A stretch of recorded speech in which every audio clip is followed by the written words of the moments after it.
Et ben voilà, après cette transition par Franck, on passe autour d'une autre grande figure du taekwondo, locale mais pas que, une des grandes figures historiques dont on a toujours malheureusement tendance à oublier euh, le visage et le nom, Serge Grimaud, qui lui aussi nous fait le plaisir de partager avec nous son parcours, sa vie dans les arts martiaux. Alors Serge, merci. Avec plaisir. Même question que Franck, comment tu démarres les arts martiaux, puis après le taekwondo?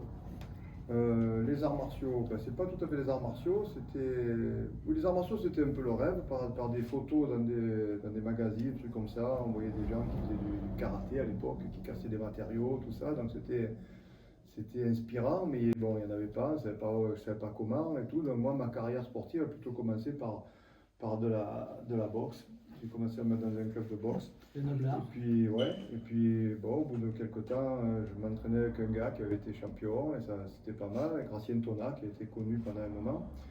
Et puis bon, dans la salle de renforcement musculaire où j'allais en même temps, il y a un gars qui arrivait du Japon, un navigateur, qui m'a dit mais ça t'intéresse pas le karaté, regarde ta figure, t'as l'arcade descendu, t'as le nez qui est en train de gonfler, tout ça, c'est pas très beau, tout ça. Enfin, il me donne des arguments, il voulait absolument que je rencontre quelqu'un qui fasse du karaté. Et moi, j'y pensais à ça, mais je ne savais pas du tout.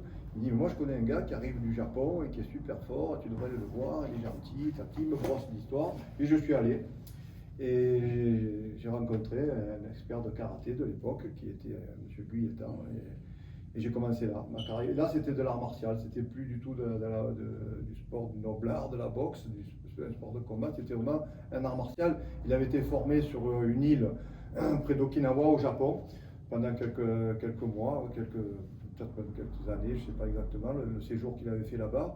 C'était un champion du Maroc de judo qui est parti au Japon pour faire du judo, qui a raconté lui aussi un karatéka sur le bateau, un japonais qui l'a amené découvrir le karaté. Il a abandonné le judo, ses titres de judoka, il s'est mis à fond dans le karaté. Il est resté sur cette île à travailler avec des experts, des maîtres japonais. Voilà. Et ce monsieur a été mon premier professeur, en même temps que c'était le premier professeur d'Yves Arnaud, qui a été un pilier du taekwondo aussi sur Marseille, et de Gérard Brun aussi, qui a été un des pionniers du taekwondo à Marseille avec moi, que j'ai attiré dans les mailles du filet du taekwondo à l'époque quand on a démarré. Et ça, après c'est est dans arrivé les Franck, années... est arrivé d'autres. Voilà. C'est dans les années 70? Ouais, voilà, par là, ouais, c'est ça. J'étais, je crois, ceinture noire en 69 ou un truc comme Et ça. justement, la bascule vers le taekwondo alors? Alors la bascule vers le taekwondo, c'est vraiment du hasard aussi, parce que du karaté, j'étais plutôt, j'ai fait quelques trucs en karaté, mais bon, j'arrivais pas vraiment à m'exprimer venant de la boxe, c'était un peu compliqué pour moi, pour la compétition, pour le contrôle, tout ça. Et bon, ça me plaisait, mais alors je me suis un peu retourné vers d'autres personnes, notamment à l'époque, il y avait un gars qui s'appelait Dominique Galera, qui est toujours dans le circuit, qui avait fait un esclandre à Long Beach au championnat du monde, où les arbitres avaient été malmenés, même frappés. Valera en prison aux États-Unis, à Long Beach, une grosse affaire.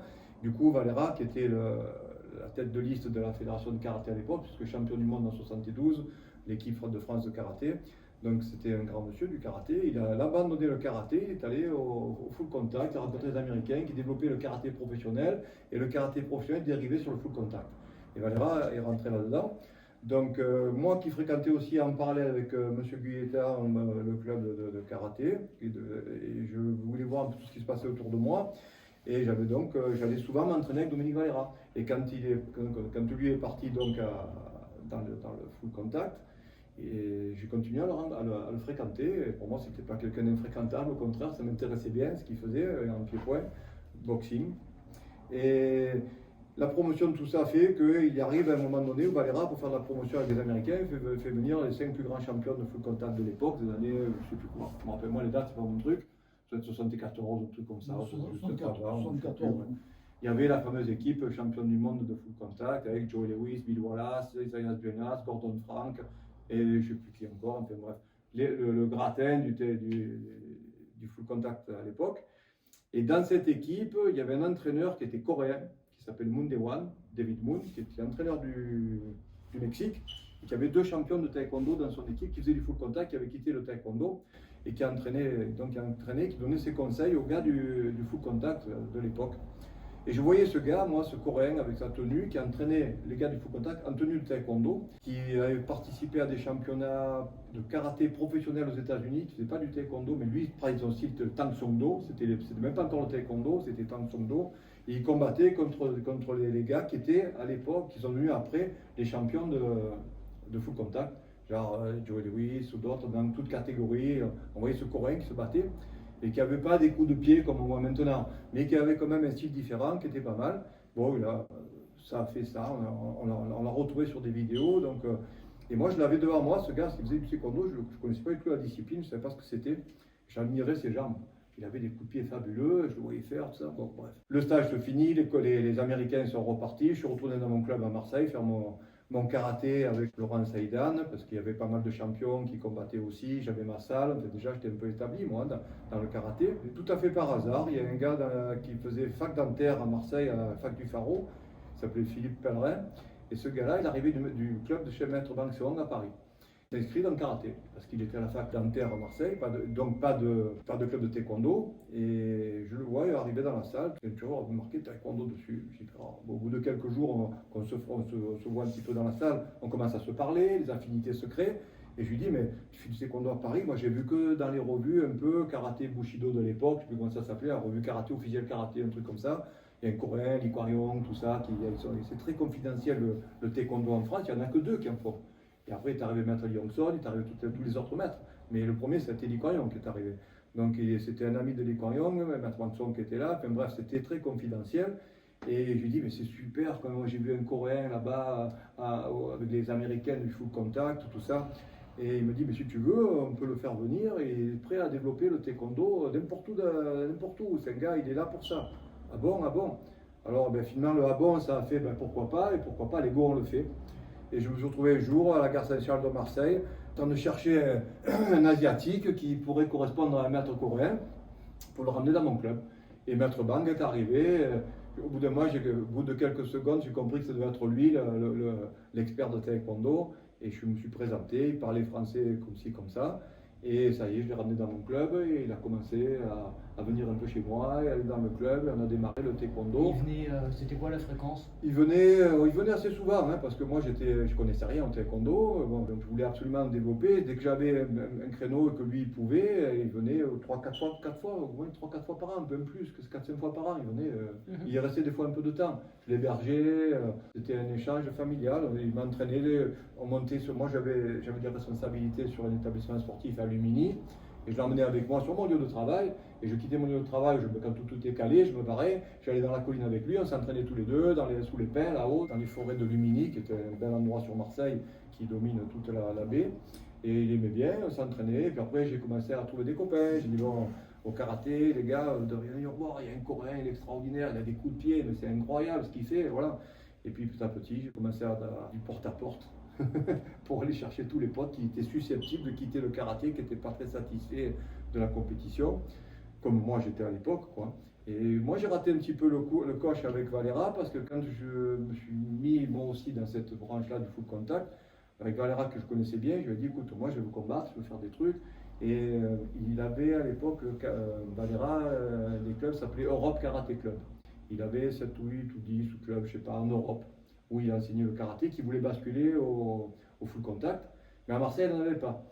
Donc je lui ai dit, écoute, peut-être on pourrait faire quelque chose et tout ça. Il était préoccupé, il avait son équipe, et quand il a monté les premières compétitions, il a pris des gars qui dirigeaient les clubs d'Europe Karaté Club. Et moi j'étais un inconnu, donc même si je le connaissais, j'étais inconnu, il ne venait pas chez moi faire de stage, tout ça. Donc il m'a négligé, et je me suis un peu vexé. Et en même temps, il y avait ce Coréen qui était là, qui commençait à me faire voir des trucs passionnants. Donc j'ai laissé tomber le full contact. Alors que peut-être que ça aurait été plus ma voie, le full contact que le taekwondo, puisque avec la boxe c'était plus facile. Mais non, je suis resté au taekwondo, amoureux de la gentillesse de Maître Bang, de son charisme, de tout ce qui se passait à l'époque. Et puis de vouloir absolument développer, pour moi c'était c'était un challenge, mais plus que ça, c'était devenu une obsession. Développer le taekwondo sur ma région, c'était devenu quelque chose de vital pour moi. Plus que ta simple pratique. Ah ouais. Je me suis mis un peu pas en stand-by, je m'entraînais beaucoup avec Maître Bang pour découvrir le taekwondo, mais mon obsession c'était, je veux enfoncer le karaté, je veux que le taekwondo, par orgueil, par ambition, tout simplement, voilà, je voulais Je voulais faire quelque chose, apporter quelque chose. Je me disais que je devais faire ça. Dans ma tête, c'était comme ça. Je sais pas, voilà, j'ai eu cette inspiration que le taekwondo était formidable et qu'il fallait absolument le développer. Moi, je suis quelqu'un qui va au bout de ses idées. Oui, mais Voilà. on aurait pu imaginer que souvent, quand on découvre quelque chose de nouveau, les gens se disent bah, je veux d'abord, moi, pratiquer personnellement. Ah, mais moi, tu sais, j'ai eu le coup de foudre dès que je l'ai vu. Hein. Dès que j'ai vu Maître Bang donner des coups de pied, alors que nous, en karaté, on essayait, et puis j'avais Valera devant moi. Valera, c'était un mec qui bougeait les jambes. C'était pas n'importe qui, Dominique Valera en karaté. Hein. En full contact, il a fait une carrière qui est la sienne. Mais en karaté, c'était quand même le numéro 1. C'était quoi la différence, justement? De Valera? Non. Tu dis, malgré le fait que Valera c'était quelque chose, Bang Seo-Yong c'était quand même encore au-dessus. C'est encore mieux. Mais c'était quoi? Je sais pas, cette vitesse qu'il avait, cette souplesse de coup, cette fluidité de coup de pied, cette facilité de déplacement et tout, j'avais jamais vu ça, j'avais jamais vu. Et puis il boxait, il aimait son idole à Maître Bang Seo-Yong, c'était Mohamed Ali. Et lui, il n'allait pas plus loin que là. Lui, c'était Mohamed Ali, le meilleur de tous. Donc ça me rattachait un peu à la boxe que j'avais connue un petit pendant un moment. Et du coup, voilà, on a sympathisé, on est devenus vraiment potes, quoi. C'était le maître que je respectais, j'avais toujours cette distance avec le maître, je le voyais toujours, ça n'a jamais été mon pote dans le sens, allez, bien mon coco, on va faire un tour, tu vois, pas du tout, hein. Je gardais toujours des distances avec lui parce que c'était dans mon état aussi de vouloir faire ça. Les maîtres de karaté que j'avais rencontrés à l'époque, c'était des Japonais, et les Japonais, ils gardent vraiment leur distance, tu vois. Donc moi j'ai été formaté, à part M. Guyetta, j'ai toujours appris les arts martiaux qu'avec des Asiatiques. Valera c'était autre chose, mais sinon c'était maître Mochizuki, maître Kanazawa, c'était que des maîtres japonais. Et quand j'ai appris le taekwondo, c'était qu'avec des Coréens. Je ne suis pas passé par la case d'un maître français. Donc les Japonais et le Coréen, pour moi c'était pareil. Donc il fallait garder les mêmes distances parce que c'était le maître. Voilà. C'est vrai que... Et j'étais à la recherche de ça. Non, mais en plus, Maître Bang Seo-Yong, comme c'était le maître de mon père, c'est quelqu'un que je connaissais bien. C'était quelqu'un effectivement qui était très charismatique parce qu'en même temps il était extrêmement chaleureux. Moi c'est un souvenir que j'ai, très chaleureux, très souriant. C'était un personnage très spécial. Bon, après l'avoir pratiqué de nombreuses années, j'ai vu toutes les facettes de Maître Bang. Mais disons que à l'époque, quand je l'ai rencontré, c'était vraiment quelqu'un qui était passionné par ce qu'il faisait. Il ne comptait pas ses heures, il comptait rien, il était à fond dans l'entraînement, il nous attrapait, il nous essorait, il nous faisait vraiment bosser. Moi, il m'a vraiment fait bosser beaucoup parce que je ne suis pas très doué pour le taekwondo. Donc, il m'a vraiment donné les moyens d'y arriver, quoi. Puis, ça a fini par marcher, quoi. Ça a fini par se... Et donc là, tu accroches à fond, tu veux absolument développer le taekwondo, et ça prend quelle forme, cette volonté? Alors ça prend quelle forme? Ça prend la forme de faire du racolage, hein. Comme je disais tout à l'heure, je fais du racolage, mais du racolage sain. Donc je vais voir, je vois les gens qui sont autour de moi, puis je me dis pourquoi pas lui, pourquoi pas lui. Tu as déjà créé un club de taekwondo à ce moment-là? Je commence à mettre du taekwondo dans mon club à Saint-Ginier, et je vois des gens doués, je vois Franck qui est hyper doué, je vois des gens qui me disent, en karaté ce mec il va vivoter, en taekwondo il y a des KO et tout, il a un caractère de battant, il faut que je le récupère. Dans ma tête, il faut qu'il vienne avec nous. Qu'est-ce qu'il fout là-bas avec Laurent Saïdan? C'est bon, il va venir avec nous. Voilà. Et puis d'autres. Et puis petit à petit, le club a pris un certain essor. Maître Bang a commencé à venir, plus en particulier avec moi, il a commencé à venir à donner des cours à des élèves. Donc il y avait 15, 20, 30 personnes devant lui. Il y avait un vrai club. Là il a pris toute son aura, si tu veux, de maître coréen. Et puis bon, après, ça a continué. Et après, Maître Bang, il a pensé que c'était un moment donné où il devait un peu lâcher, faire autre chose en même temps, tout ça. Et il nous a envoyé Maître Lee Hong-son. Ça a été le deuxième maître coréen qui est venu à Marseille. Mon enseignement a commencé avec Maître Bang Seo-Yong. Après, ça a été Maître Lee Hong-son, qui était un champion universitaire de Corée, qui avait des lettres de noblesse, comme vous avez dans le combat. C'était un expert reconnu. Et donc, on a pas mal travaillé avec Maître Bang, Maître Lee Hong-son. Après, c'était beaucoup Maître Lee Hong-son. Et après est arrivé Maître Limono. Maître Limono par l'entremise de l'équipe de France. J'étais sélectionné à un moment donné en équipe de France. Donc après, on a continué un peu avec Maître Limono. Et puis des affinités avec d'autres maîtres comme Maître Parmokso à la fin, Maître Anchongtek, qui était un super gars pour les enfants, qui a développé des concepts qui étaient bien. Donc voilà, ça a fait ça. Je suis allé faire un tour aussi à Toulouse pour voir Maître. Enfin, je les ai un peu tous vus à l'époque. Justement, comment tu as réussi, parce que tu parles très rapidement, mais tu as quand même eu un parcours en équipe de France. Comment tu arrives à concilier la volonté de développement, l'apprentissage? En fait, moi j'avais mon club, Maître Bang venait nous entraîner. C'était un peu privilège au début, j'étais que moi, puis après ça a été plusieurs. Et quand ça a commencé à bouger, et qu'un petit groupe, Maître Bang, il m'a dit, toi tu vas combattre à la Coupe de France. Il me dit, combattre à la Coupe de France, je dis, maître, je comprends rien, mon taekwondo. Je me dis, ah, tu vas combattre la Coupe de France. Allez, toi tu vas, et puis toi aussi. Hop, il en a pris 2 ou 3 du club. Allez, entraînement Coupe de France, vous allez combattre.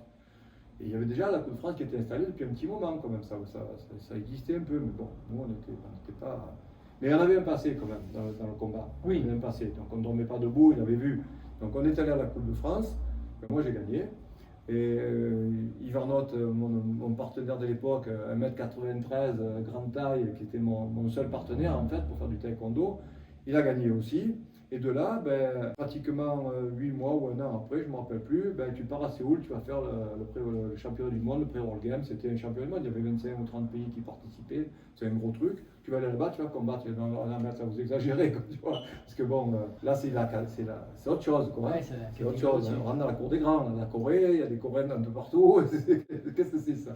Donc voilà, on a un peu douté. Puis bon, c'était moi qui suis parti finalement. Et on était 2 dans l'équipe de France. Il y avait un gars qui s'appelait François Jourdan, qui n'était pas du tout du taekwondo non plus, qui venait de chez François Petit-Demange en karaté, qui était un karatéka aussi, un poids lourd. C'était en quelle époque ça? 78, je crois bien. Ouais, 78. Puis ça devait être un périple d'aller à Séoul à l'époque, parce qu'on passait par l'Alaska. Ah bah ouais, c'est ça, ouais. Ah ouais, on n'a pas le droit de survoler la Russie. C'était long, hein. Et du coup, on est parti 2 dans l'équipe de France, avec Duguay, qui l'encadrait avec 2 personnes, je ne sais plus qui il y avait. Et pour l'aspect coach, c'était... Et le coach, c'était Maître Bang. C'était Maître Bang qui était tout content d'arriver en Corée au bout de toutes ces années où il était parti, qui a complètement oublié l'équipe de France. Il était allé voir sa famille, il nous a dit, bon, vous dormez là-bas, il a dit, démerdez-vous, moi j'ai un hôtel 5 étoiles, tout va bien, vous allez dormir dans la maison de quartier là-bas, vous verrez, c'est bien. C'était pas mal non plus, hein. Oui. C'était pas l'hôtel où ils étaient, mais bon, c'était quand même assez propre, c'était sympa. Mais il y avait, à l'époque, en Corée, il y avait le couvre-feu, il y avait la guerre, avec le parallèle Corée du Nord, Corée du Sud, et on rigolait pas le soir dans Séoul. On n'allait pas faire la fête dans les quartiers, boire des coups, et si à la toute façon, nous, on essayait de s'entraîner, on faisait ce qu'on pouvait, enfin, on faisait pas grand-chose, quoi. Mais bon, on attendait le moment fatidique du combat, et voilà, donc ça s'est passé comme ça. Maître Bang, il nous a pas trop encadré. Il était occupé, il était très content d'aller voir toute sa famille, qu'il n'avait pas vu depuis des années, depuis qu'il était en France. Après, là, ce championnat s'est fait, moi j'ai gagné quelques combats, j'ai gagné contre le Japon, le Canada, des pays qui étaient un petit peu au niveau de la France, donc on n'était pas très fort. Donc puis quand j'ai commencé à me frotter au Mexique, j'ai fait un match nul avec le Mexicain, on ne sait plus comment il s'appelait, et l'entraîneur c'était Moon Dae-won, le fameux Coréen que j'avais vu avec les Américains, l'entraîneur c'était lui. Et je fais match nul, on fait prolongation, reprolongation, enfin on ne se dépatouillait pas, tous les deux on n'y arrivait pas. Et puis au moment de la décision, Maître Moon Dae-won était beaucoup plus implanté dans le taekwondo mondial que Maître Bang. Je pense qu'elle a dû jouer parce qu'on était vraiment match nul. Franchement, honnêtement, on était ex aequo. Et ils ont quand même donné l'avantage à l'autre. Mais Maître Bang m'a dit, tu es 3e.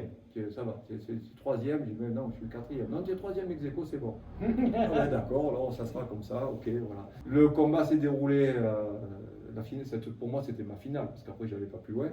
C'était dur. Et Maître Bang avait oublié les boissons, lui, pendant le combat. Anecdote rigolote.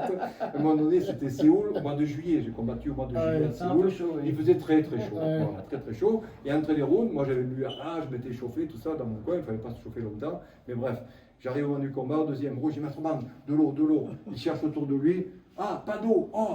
J'ai oublié, pas grave. Allez, hop, ça va dans les tribunes, il cherche, je le vois. Alors moi j'étais là, le gars il me regardait en face comme ça. Moi j'étais là, je regarde Maître Bang, il va dans les tribunes, il voit une bouteille de coca qui traînait par terre. Il attrape la bouteille, elle était à moitié pleine. Il vient, il me dit tiens, bois. Je dis c'est du Fanta ou un truc comme ça, c'est sucré. Je veux pas ça. Tu vois un peu l'encadrement de l'équipe de France de l'époque, quoi. Mais bon, c'était comme ça, Et puis bon, ça c'est. Après, je suis parti de la Corée, je suis allé faire un tour au Japon, parce que j'étais à côté, je suis allé voir les maîtres de karaté, un peu voir ce qui se passait, je pouvais rencontrer quelqu'un. Et ça a été un beau voyage, finalement, c'était une belle expérience. Parce qu'avec pas du tout de recul sur le taekwondo international, mais alors zéro, je suis allé, je fais quand même un quart de finale, donc ça veut dire que j'avais un grand cœur. Je n'étais pas un grand technicien, je faisais ce que je pouvais, mais je me suis bastonné tant que j'ai pu avec les gars. je leur ai fait le plus mal possible en fait, parce que c'était pas pour marquer des points. On avait la même vision. Moi je leur cassais les bras à coups de poing. Moi si le mec il mettait en garde, je lui tapais dans les avant-bras de toutes mes forces pour lui casser les bras, je voulais le démolir le gars en face. Donc je voulais gagner moi. Et bien je fais ce que j'ai pu, bon, c'était comme ça, c'était bien, mais j'en garde un très bon souvenir en fait de ce voyage. Parce que ça m'a permis de voir des choses, et puis voilà, c'est bien, une belle expérience. Et puis après, je suis resté un petit peu dans l'équipe de France, j'ai gagné quelques Open, l'Open de Lyon, l'Open de Bordeaux, j'ai gagné la Coupe de France aussi, ouais, 3 fois. Donc quand même un beau parcours Ouais, sportif. 3 fois la Coupe de France, et le championnat de France aussi, ouais. Et bon, ça c'était dans ma catégorie, dans les mi-lourds, quoi, c'était avec l'équipe de France. Puis après, il y a eu le championnat d'Europe, et là, je pensais bien aller un peu plus loin que ce que je suis allé. Pareil, il fait 4e. Et ben là, l'arbitrage, comme on parlait tout à l'heure, je ne me cherche pas d'excuses. Parce que si j'avais vraiment été fort, j'aurais mis un retourné dans la tête, j'aurais mis KO, et puis on n'en parlait plus, j'aurais gagné. Donc, mais je n'arrivais pas à le faire à l'époque, je ne savais pas le faire. Mais par contre, je me battais bien avec ce gars-là. Et je le mettais par terre avec des coups de pied de la jambe avant, des Yop Chagi, c'était un peu ma spécialité à l'époque. Je le décalais, bam, j'avais appris ça avec un Coréen, Maître Batli Youngson. Et ça marchait en combat, j'arrivais bien à le faire. Et le gars, je le mettais par terre. Sauf que le règlement d'arbitrage avait changé la veille. Et personne n'était au courant. Elle m'a dit, les coups d'arrêt de la jambe avant, ils ne comptent pas. C'était ça, c'était l'idée à cette époque-là. Et moi, quand je finis le combat, je vois que je perds, je dis merde, c'est pas possible, j'ai mis par terre 3-4 fois le gars. C'est dommage parce qu'aujourd'hui, on appelle ça le cut. Le cut, voilà. Et à l'époque, le cut, en 82, c'était, je crois, le champion d'Europe à Rome. Et bien le cut comptait pas. Faut pas être en C'était avance un sur coup son d'arrêt de temps. la jambe avant. Faut pas être en avance sur son temps. Voilà. On a le Chagui. Voilà. Et Donc voilà. en fait, il faut revenir combattre aujourd'hui. Ouais, c'est ça. À 70 ans, il n'y a rien qui m'arrête, moi. Je suis en pleine forme. Le cut est de retour en force. Ouais, ça marche bien. ben ça va, je vais en plier quelques-uns. Non, mais bon, voilà, c'était dommage parce que j'ai perdu le combat. Maître Limono a été persuadé lui aussi que j'avais gagné. Il ne savait même pas lui non plus que ça avait changé. Et Jean Massini, à l'époque, c'était lui qui était chargé de tout ça, mais il ne parlait pas trop bien anglais, d'après ce que j'avais compris. Quand j'avais eu la réunion des arbitres, tout ça, pour dire que la Fédération mondiale avait changé les règlements, ou la Fédération européenne, je ne sais plus, je ne me rappelle plus à l'époque, ça n'avait pas été capté, donc il ne nous a pas donné de consignes. Et bon, ça n'a pas empêché d'autres de faire des bons résultats. Ouais. Moi, ça m'a un peu pénalisé parce que c'était un peu mon coup de pied favori avec d'autres trois techniques. Je n'avais pas un panel technique extraordinaire, mais ce que je savais faire, je le faisais quand même. Donc ça m'a un peu pénalisé. Du coup, bon, c'était que 4. Mais ceci dit, les règles d'arbitrage qui changent au dernier moment, ça arrive encore aujourd'hui. Hein. Il y a eu un championnat du monde récemment, c'était Manchester, je crois, où les règles d'arbitrage ont été modifiées le jour d'avant le début de la compétition. Quoi. Ouais, c'est ça. Et il y a eu un scandale justement sur la finale entre l'anglaise Bianca Walken et la chinoise. Et une chinoise, ouais. Où on avait le droit d'attraper, si derrière on donnait un coup de pied alors qu'avant c'était interdit. C'est ça, absolument. Ça change tout le temps. Ça change tout le temps. Et malheureusement, moi si j'avais su ça, j'aurais fait autre chose, peut-être. Ouais. Peut-être non, peut-être oui, mais en fait j'aurais pu quand même faire un peu autre chose. Parce que le gars, moi je sentais que je tombe dessus. Je le jette par terre à chaque fois qu'il avance, bam, il prenait un pain, il descendait, il se relevait. Je me disais, bon, ça va se calculer tout ça. Je revenais à la chaise pour m'asseoir, Maître Limono me disait rien. Il dit, continue, vas-y, fais ci, fais ça, il me donnait des indications. Il y avait de l'eau cette fois-ci? Pardon? Il y avait de l'eau cette fois-ci? Oui, là il y avait tout. Là, franchement, dans l'équipe de France c'était mieux, mais c'était pas parfait. Parce que justement, après les anecdotes vont arriver. L'équipe de France c'est quand même sous l'effigie encore du karaté. Donc l'équipe de France c'est pour s'entraîner sur Paris, c'était le jardin public, c'était pas une salle. C'est compliqué. Hein. On allait dans le parc Monceau, je sais pas quoi, je me rappelle plus. C'était des gens qui avaient pu organiser des trucs, tout ça, pour que quand même on se retrouve entre nous. C'est vrai que maintenant qu'on a l'INSEP, on oublie. Hein, voilà. Alors, on va aller dans la salle de Maître Intel. Ben non, on ne peut pas y aller parce qu'il a cours. Mais comment? C'est l'équipe de France. On cherchait des salles pour s'entraîner comme n'importe qui va dans une ville pour dire tiens, j'ai 15 jours de vacances, je fais un peu de taekwondo. Quelqu'un dans la ville, quoi. Mais l'équipe de France n'avait pas de salle. Donc moi, ça me gonflait bien, ça, parce que j'avais vraiment envie de faire des trucs. Et tu courais dans le gazon, tu glissais, tu te ramassais par terre, le gazon te pourrissait le doboc, il y avait plein de verre dessus. Quand tu arrivais à la compétition, il fallait mettre quelque chose pour pas que, tu vois, c'était pas terrible, quoi. Oui, mais c'est vrai, parce que c'était pas planifié, parce qu'en fait, après, ils ont commencé à faire un peu le tour de France au niveau des stages préparatoires. Et là, à ce moment-là, on anticipait, il y avait des salles, c'était souvent les clubs des maîtres coréens ou de professeurs qui étaient sur les différentes villes. Et à ce moment-là, on avait une salle. Mais c'est vrai que je pense qu'en 80-82, on on n'avait rien, il n'y avait pas de ça, on s'entraînait Voilà, dehors. et C'était l'agricole. Hein. Et arrivé à Rome, quand on arrive à Rome pour le championnat, donc on arrive à un hôtel, là c'était correct, c'était bien. Franchement, on était pris en charge de l'aéroport, il y avait des taxis, on a pris les taxis, on n'a pas payé, c'était nickel. On arrive à l'hôtel, et à l'hôtel, bon, ben, on était 2 jours avant pour s'habituer un peu au truc et tout, il n'y a pas de salle d'entraînement dans l'hôtel. Alors qu'est-ce qu'on avait fait? On avait pris un couloir dans les cuisines qui menaient à la buanderie, je sais pas où. On avait collé des chaises dedans avec Angèle Bonadei, quelques gars. On avait fermé plus ou moins ce couloir et on s'entraînait dans le couloir avec les raquettes, les machines. Les gens passaient, on faisait papa, papa, papa, papa dans le couloir. Et qu'est-ce que c'est cet hôtel? Le directeur te dit, oh les gars, qu'est-ce que vous faites là? Ah ben on s'entraîne, hein, on a les championnats. Donc. Bon, ça n'a pas trop bien marché. Du coup, on s'entraînait dans une ruelle, on faisait n'importe quoi. C'était vraiment, voilà, on faisait comme on pouvait, quoi. On faisait comme on pouvait. Et voilà, donc la finalité de ça, j'ai quitté l'équipe de France, je peux dire, voilà, j'étais un peu déçu. Je comptais faire encore au moins un tour ou deux en international et sortir quelque chose d'un peu mieux, parce que je me disais, pourquoi pas, dans ma catégorie, j'essayais, je m'entraînais beaucoup déjà. Ouais. Et en fait, quand on est arrivé à Paris, Jean Massini nous dit, bon les gars, vous rendez le survêt à la Fédé, et puis voilà, quoi. Puis le championnat est fini, chacun va aller rentrer chez soi. Et moi, entre-temps, Maître Limono, au début du championnat, il m'a dit, toi tu es le plus ancien, tu es capitaine d'équipe de France. Alors, c'était un honneur pour moi d'être capitaine d'équipe de France, capitaine. Moi, capitaine dans l'armée, pour moi c'est un capitaine, c'est pas n'importe quoi. Donc j'ai essayé de dire aux gars, ça va, j'ai essayé un peu de jouer mon rôle de grand frère, quoi, dans l'équipe de France.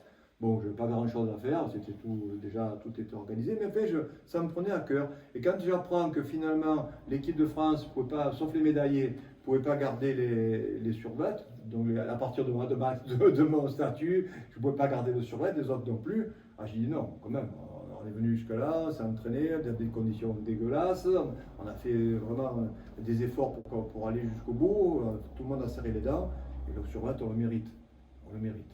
J'ai dit ça à Jean Massini qui m'a dit non, c'est embêtant, le président Delcourt il veut pas. J'ai dit écoute, Jean, on va pas dire, c'est simple, le sac avec le survêt, tu le touches pas, tu le laisses par terre.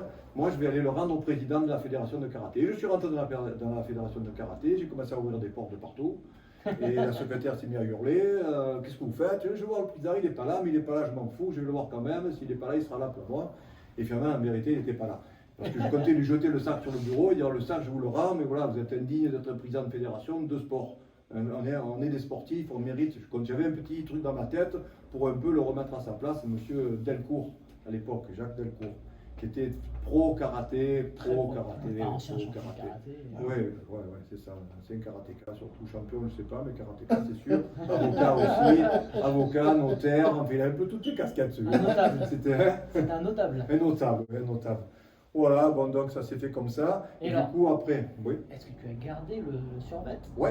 Ben ouais, on a gardé quand même. Voilà. J'ai même le sac encore. J'ai le sac d'équipe de France de l'époque. Quand Franck me voit avec ce sac, il rigole. Tu l'as toujours. C'est fétiche. C'est un fétiche. Il n'y a pas de petite victoire. Non, bien sûr, c'est un fétiche ce sac. Et après, bon, ben là, c'est parti là-dessus. Ben, j'ai continué à développer le taekwondo. Quoi. Et avec un tas Tu n'étais pas resté fâché avec le taekwondo? Non, je me suis. Alors, je fâché voulais avec l'équipe de France, mais pas avec le taekwondo. En fait, bien entendu que quand M. Duguay, M. Delcourt a appris que je voulais lui mettre le sac sur le bureau, ça n'a pas fait plaisir. Donc on a dit celui-là, vous l'oubliez, hein, l'équipe de France. Et moi, je rentre à cette époque-là dans un club à la SPTT Marseille. Et la SPTT, c'est une grosse fédération sportive énorme. Donc voilà. Et j'arrive là-bas, le gars il me dit c'est un judoka, qui avait un gars qui était champion olympique dans le club, Bernard Chouian, qui était un grand champion de judo, champion du monde, enfin, une grosse pointure de judo, donc il y avait des relations à la fédération de judo, à la fédération jeunesse et sport, tout ça, il connaissait. Et il me dit, alors pour promouvoir le club, il faut que tu fasses la compétition. Je viens de sortir de la compétition, c'est mal passé pour moi et tout ça. Je m'inscris quand même à une compétition. Il me dit, il faut que tu gagnes, il faut que tu fasses une compétition. Alors, je fais la Coupe de France, je gagne encore la Coupe de France, la dernière que j'ai gagnée. Et la fédération, quand je gagne la Coupe de France, je fais bien entendu, on me demande pour l'équipe de France, il dit non, il n'est pas champion de France en titre. Donc il ne peut pas combattre. Et alors du coup, je suis allé recombattre pour faire le champion de France, je l'ai gagné. Elle est là, la médaille elle est là-haut, là, dans mes titres là-haut. Et ils m'ont pas repris quand même pour aller encore en équipe de France. Ils ont dit lui il va réclamer un jogging, c'est pas donc ça a été une carrière un peu qui a fini un peu en queue de poisson. Et de toute façon j'avais je crois à l'époque 32, 33 ans, donc c'était déjà un bon parcours. Ouais, c'était déjà fribouille pour moi, quoi. C'était trop tard. Quoi. On ne peut pas faire des championnats à ce niveau-là, en avançant dans l'âge, même si on est en forme, quoi. C'est compliqué. Quoi. Mais bon, Voilà, c'était. Après, du coup, après, après, j'ai eu des postes. Après, je me suis occupé de ma région, j'ai développé En le tant que quoi? taekwondo. En tant que. Étant le premier club de taekwondo à Marseille, quand tout le monde s'est un peu regroupé, qu'il y a des gens qui sont venus, qui ont commencé à ouvrir des clubs, genre Paul Noir, genre. Je ne sais plus qui y avait qui ouvrait des clubs, enfin des gars du karaté, Gilbert Alouche qui a ouvert un club, enfin, je ne me rappelle plus. Et ils m'ont dit, écoute, la ligue, il faut monter une ligue de taekwondo, tout Donc, ça, ligue et régionale. se rattacher au karaté encore. Mhm. Il dit, c'est toi qui es le seul placé pour avoir discuté avec des gars du karaté. En plus, tu les connais, tu es ceinture noire de karaté, tu les as côtoyés, ces gars-là. Donc, j'ai dit, ok, ça va, on va faire un truc. Et puis, on va organiser des compétitions. Et du coup, pendant des années, j'ai organisé la Coupe de Provence, le championnat de Provence. Ça a duré pendant très longtemps, ça, avec tous les petits clubs de la région. Et puis après, de là, qu'est-ce que j'ai fait? Après, à la fédération aussi, je suis rentré comme. J'ai un peu toutes les casquettes à la fédé. J'étais directeur technique national, adjoint avec Maître Lee Kuan Yeung, avec Angèle Bonadei. On avait partagé la France en 3 morceaux. Il y avait Maître Lee Kuan Yeung et Rémi Mollet qui étaient à Paris. Il y avait Angèle Bonadei qui était sur la région ouest et moi sur la région est. Et on voulait restructurer le taekwondo traditionnel, martial, avec l'impulsion de Maître Lee Kuan Yeung dedans, pour faire quelque chose. Donc j'ai eu ce poste-là. C'était quoi? C'était des stages? C'était des stages, c'était des formations. Maître Lee Kuan Yeung remettait tout le vocabulaire du taekwondo dans des lexiques. Il avait beaucoup travaillé avec Maître Lee, Angèle et Rémi, qui était un administratif et qui savait faire tous ces papiers là. Aucun de nous autres faisions ça. C'était lui qui s'occupait de toute la paperasserie, parce qu'il était universitaire, ce gars. Donc voilà. Et on a développé à un moment donné. Et puis après, quand Lee Kuan Yeung à la fédération, il a pété les plombs, il a laissé tout tomber. Du coup, on est tous retombés là où on était. Voilà. Vous étiez dans son sillage. Donc... On est encore reparti à la case départ. Et du coup, on m'a proposé, moi, l'école des cadres. Je suis allé faire un tour à Font-Romeu pour voir un peu les formations, l'école des cadres. C'est pour la formation des brevets d'État. D'accord, oui. L'école des cadres, j'ai fait un petit séjour là-dedans. Et puis bon, ça ne correspondait pas, c'était trop administratif pour moi. Plus de terrain. Plus trop, à la gauche, j'étais plus un nombre de terrain, donc ça ne correspondait pas trop. Et puis voilà, je crois que l'aventure fédérale, c'était ça. J'étais au comité directeur, mais bon, je ne voyais pas ma place non plus, je ne suis pas resté non plus. J'ai fait une réunion au comité directeur, c'est bon. Écoutez les ragots des uns des autres, ça me saoulait, je suis parti. Voilà, puis après, dans la région, oui, on a fait, j'ai laissé un peu aller les choses dans la région, puis à un moment donné, moi aussi, je voulais tourner la page là-dedans, quoi. Puis il y avait des gens compétents, et Martine Tanza qui arrivait, qui était là, et des gens qui étaient bien. C'est vrai que souvent, on oublie que il y a une vertu à faire, c'est qu'à un moment donné, il faut aussi aller chercher ceux qui vont nous remplacer, parce qu'on est oui, éternel. c'est ça. Puis on en a marre à un moment donné. Organiser championnat de Provence, Coupe de Provence, faire des interclubs, tout ça, c'était compliqué, quoi. Donc, c'est trop, je faisais tout en plus. J'étais pas aidé, j'étais seul à faire tout ça, seul. Voilà. Donc les autres ils arrivaient tous à des clubs avec leurs élèves, les passeports, il fallait trouver un copain du club pour contrôler les passeports, les licences, les machins. En fait, c'était des après-midi, des week-ends de fou, quoi. C'était pas aussi organisé qu'aujourd'hui. La pesée, voilà. Les inscriptions. C'était les profs que je connaissais qui faisaient la pesée. C'était tout du copinage. Hein. Au début, le taekwondo, c'était rien d'officiel. C'était des copains qui venaient. Moi, j'avais ma copine à l'époque qui connaissait rien au taekwondo, qui faisait la paperasserie ou les pesées, des trucs comme ça. Parce que j'avais personne. J'étais seul. Et le plus gros truc, le plus gros challenge que j'ai eu en anecdote dans les années 77, c'est organiser à Marseille quelque chose, en 77, organiser à Marseille quelque chose qui pourrait faire connaître le taekwondo. Et Maître Bang me dit, je peux avoir un film, un Super 8, là, c'est des grosses bobines, pour faire une projection, un cinéma, quelque chose. Et là, ça va faire connaître le taekwondo. Je dis, oh putain, mais comment je fais moi pour faire ça? Alors je connaissais un peu quelqu'un dans la mairie parce que j'étais déjà éducateur sportif.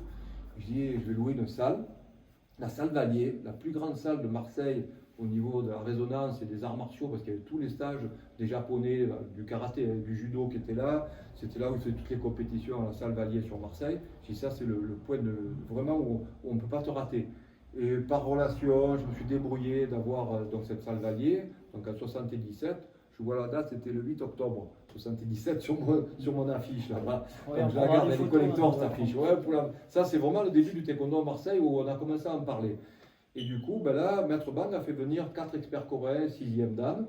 pour faire des démonstrations. Et on a pris les copains du coin et on a fait cette On peut voir les noms ici. Il y avait Oui, Ben oui, Seon, Lee Young-son, voilà. Jun Il-hong Johnny Young qui était en Espagne et et John Young-yu. un autre maître qui est retourné en Corée. John Young-yu. Voilà, c'est ça. Parce que lui, il était resté en Corée. Voilà, Et deux petits jeunes à l'époque, Maître Ouais. Grimaud et Maître Brun. Voilà, Gérard Brun qui était avec M. Guyetin au karaté, au ceinture nord de karaté à l'époque aussi. Donc, et Gérard Moreau n'est pas sur l'affiche, là son nom n'y est pas, parce que je ne sais pas pourquoi, mais il nous a donné aussi un coup de main pour développer un tas de Il y a trucs, même le quoi. tarif, hein. Entrée 15 francs, place avancée VIP 25 francs. Voilà. C'était Et, pas ouais. cher, hein. Et là, je vais te dire un truc, c'est ma copine de l'époque qui a cousu des draps à la main Pour faire l'écran pour de- faire l'écran, avec des manches à balai attachées les uns derrière les autres, pour pendre un écran blanc dans la salle Valier, qui corresponde à quelque chose, d'à peu près 4-5 mètres de long sur 4-5 mètres de haut, quoi. Pour justifier les 15 Trouver, francs. trouver un projecteur qui puisse faire marcher le film, et on a fait une projection d'un film en noir et blanc muet de la Corée, dans la salle Valier. Il y avait un grésillement de fou dessus, ça marchait pas. Mais bon, les images passaient, ça durait 15 minutes, et on voyait les Coréens super forts qui sautaient dans tous les sens. C'était en noir et blanc, et c'était magnifique. Moi, j'ai trouvé très beau ce film. On aurait dit qu'on remontait dans le temps, au temps des samouraïs. Et tu l'as gardé cette bobine? Non, j'ai pas, il l'a repris. C'était l'ambassade de Corée qui nous l'avait prêté. Il y avait un petit documentaire sur la Corée en même temps, et c'était l'ambassade de Corée que Maître Bang avait récupéré à Paris, qui nous avait donné ça. Et bon, on avait fait ça, et après la démonstration de taekwondo avec tous les 4 gars de taekwondo qui étaient à Marseille, c'est coréen, et ça avait fait parler du taekwondo à Marseille. Ça a commencé comme ça. Avec les En résultats qu'on 77. connaît derrière. Donc, Et après, voilà, des gens qui sont arrivés, des grands champions qui sont sortis. donc c'est Voilà, important. c'est à peu près le tour d'horizon. Je dois oublier des trucs, mais bon, c'est à peu Oui, près mais ça. en tout quoi. cas, c'est important de voir que, comme je le dis souvent, quelle que soit la pratique, quels que soient les résultats, ça ne vient jamais de nulle part. Ouais. Il n'y a pas de génération Mhm. spontanée, il n'y a pas de champignons qui sortent après la pluie. C'est parce qu'il y a eu des gens qui ont fait tout un Tu travail. sais, avant. cette affiche-là, je ne sais pas combien on en a fait faire par l'imprimeur, je ne me rappelle pas à l'époque, mais tous mes amis, tous mes copains, les gens qui avaient rien à voir avec le taekwondo, ils mettaient l'affiche sur la voiture, ils en mettaient dans toutes les rues de Marseille, on allait dans les magasins. Moi, j'ai passé 8 ou 10 jours avant le truc, jour et nuit, presque, en exagérant un petit peu, mais à coller des affiches. Pour qu'on voit C'est cette vrai que affiche, pour on qu'on oublie, voit le taekwondo. Le collège d'affiches, moi je faisais ça avec mon père, pareil, quand il fallait promouvoir un petit peu, quand il y avait la Coupe de France à Coubertin ou des choses comme ça, on allait le soir avec la camionnette de boulot et on allait coller pour essayer de rameuter le plus de spectateurs. Alors au début, Et c'était tu pas. sais combien il y a eu tu sais combien j'ai eu de personnes? Non. 1000 personnes. C'est pas mal. Hein, pour les Ah oui, oui. J'ai eu 1000 Pour personnes pile. Pour une pratique comme ça, Voilà, confidentielle, 1000 à l'époque. personnes dans la salle Valier qui sont venues pour voir cette démonstration de À l'époque, taekwondo. c'était énorme. Aujourd'hui aussi, c'est énorme hein, pour une compétition de taekwondo d'avoir 1000 personnes. Ouais. On aimerait bien. On aimerait bien voir 1000 spectateurs aujourd'hui. Juste 300 déjà, ce serait pas mal. Non, Il y mais a c'est- 1000 personnes. Non mais voilà, moi je trouve ça passionnant parce que effectivement, moi j'ignorais, parce que bon, je connais plus l'histoire parisienne, je connais plus l'histoire de France, mais voilà, c'est un pan d'histoire que je pense que beaucoup de gens ne connaissent pas, y compris à Marseille, je pense, parce qu'aujourd'hui, quand des gens veulent pratiquer à Marseille, je suis sûr qu'ils ignorent comment le taekwondo s'est implanté à Marseille. Voilà, donc je trouve ça hyper intéressant qu'on puisse faire un focus sur ce qui a existé. Après là j'ai parlé que de moi, j'étais un peu. Mais ça tombe bien, j'étais un c'était peu ton narcissique. interview. Mais il y a d'autres gens à Marseille qui ont développé le taekwondo. Oui. Disons que moi c'était les premiers pas. C'est pour ça que je parle que de moi, parce que je parle des premiers pas. Et j'étais seul avec Maître Bang à faire du taekwondo. Donc je ne peux pas parler d'autres personnes d'autres. Bien sûr, mais Mais quand même, j'ai de la reconnaissance pour un tas de gens qui étaient dans l'ombre, qui ont développé le taekwondo sur Marseille, des professeurs ou des élèves qui ont promu le taekwondo à Bien travers leur capacité physique, de faire voir que c'était super, parce qu'ils avaient appris des techniques dans le taekwondo qui étaient originales par rapport à ce qu'on connaissait.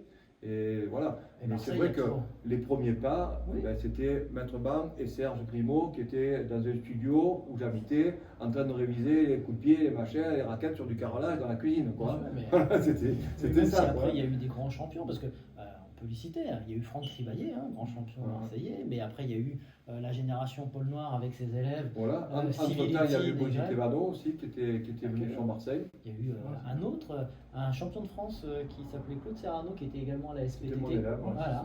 Mon élève. qui a eu un beau parcours.